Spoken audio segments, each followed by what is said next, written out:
is home to the most exciting seabird colony in England. National Trust rangers are instrumental in protecting the vulnerable seabirds that nest on the Farne Islands and along this fragile and unforgettable stretch of coastline.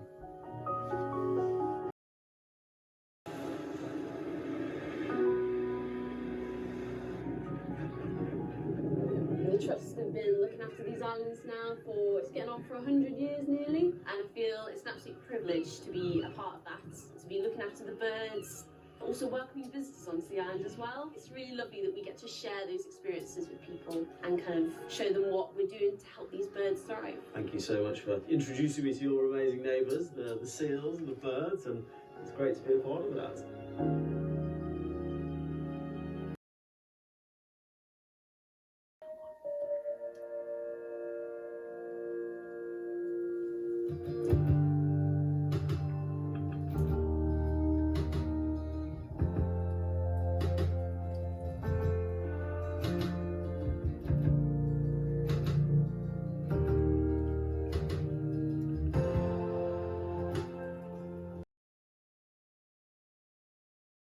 King's Hall. This magnificent room is almost entirely the creation of the late 19th century. The King's Hall was the castle's main social reception and banqueting room. The roof in this hall is spectacular.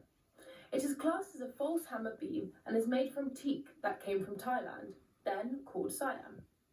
The King of Siam, a good friend of Lord Armstrong, who visited Bamburgh, is said to have helped carve some of their intricate design.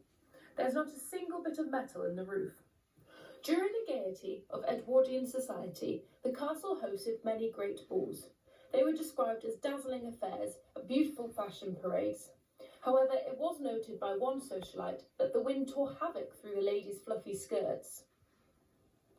Lord Armstrong also built this minstrels gallery, where musicians playing at the balls would perform. Nowadays, the King's Hall is one of the options where you can get married in Bamburgh Castle. If you were looking for a place to get married, why wouldn't you choose this magnificent hall? With the possibility of having 180 guests watching you say "I do," one of the most spectacular locations in the northeast. Steeped in history and surrounded by breathtaking views, your guests will be wowed by your fairy tale castle wedding.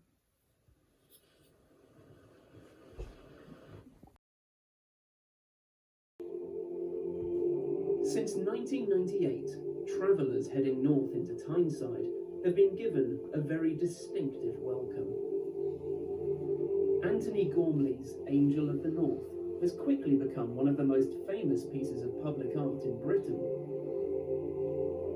20 metres tall and a staggering 54 metres wide, the steel angel is positioned to offer an embrace to all those on the A1 road and the East Coast Main Line. Having met strong opposition initially, the angel is now a favoured symbol of North East England.